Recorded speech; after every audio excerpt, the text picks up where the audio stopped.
今日會嚟整一隻德國甜品 Buschkuchen。Buschkuchen 其實係一個總稱 ，Kuchen 其實係指蛋糕 ，Busch 就係指 baking paper， 而 Buschkuchen 就係指喺烘焙紙上面焗嘅蛋糕。分為兩種，用酵母儀嚟膨脹，另外一種就係蛋糕種。今次就會做佢其中嘅一種，亦都係最基礎嘅一種，由酵母種而發揮嘅 Zuckerkuchen。另外一個名就叫做 Freude und Leid-Kuchen， 快樂同悲傷蛋糕。因為好多時佢都係出現喺婚禮或者葬禮上面。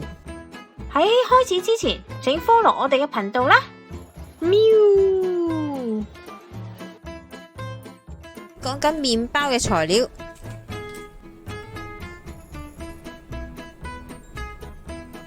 高筋麵粉、砂糖、鹽、脱脂奶粉、牛油、快速酵母、雞蛋同埋水。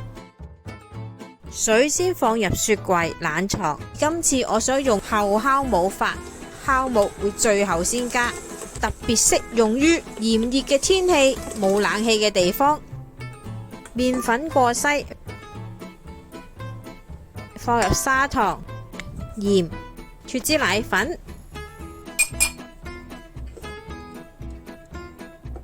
雞蛋，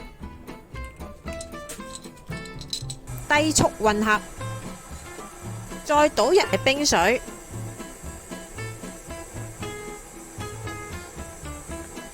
4至5分鐘，直至成團，再轉中速。你嘅目標溫度大概就會係26度。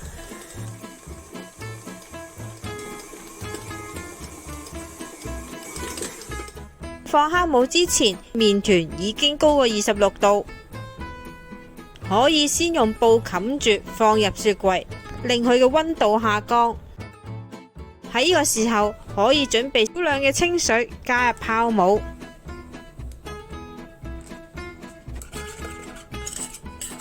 麵團溫度如果已經降到27度以下，可以繼續攪拌，再放入酵母水。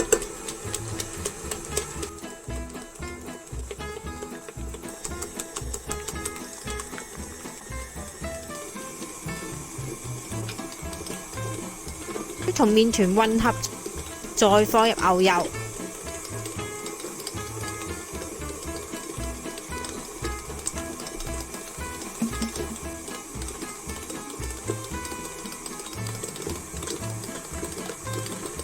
直到可以做出薄膜嘅效果。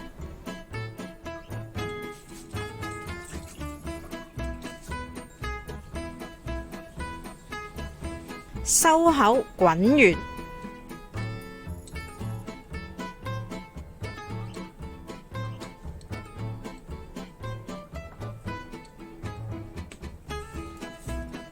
望上保鮮紙，先喺室內溫度放置30分鐘，再放入雪櫃低溫發酵，或放入室內發酵，直至變大1倍。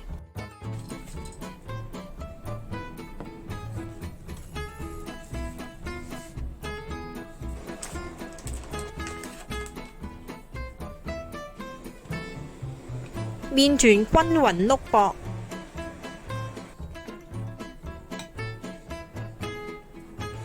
放入搽咗牛油嘅薄盤入邊，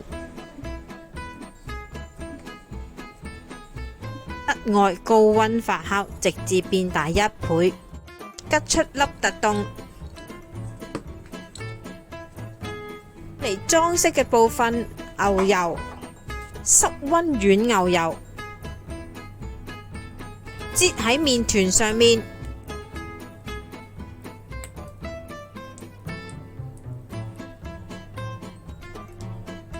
撒上杏仁片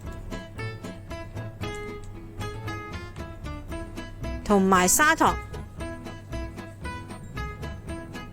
焗爐預熱190度，焗大概20至25分鐘。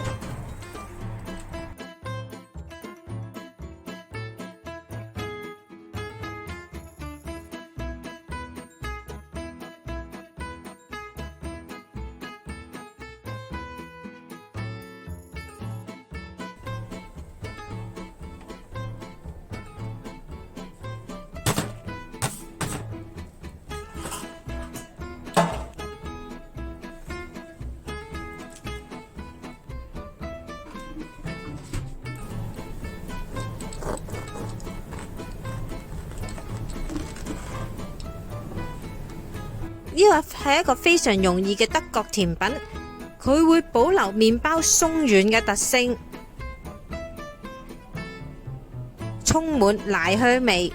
杏仁片嘅存在亦都令到蛋糕香味提升。今個週末大家就一齊嚟試做。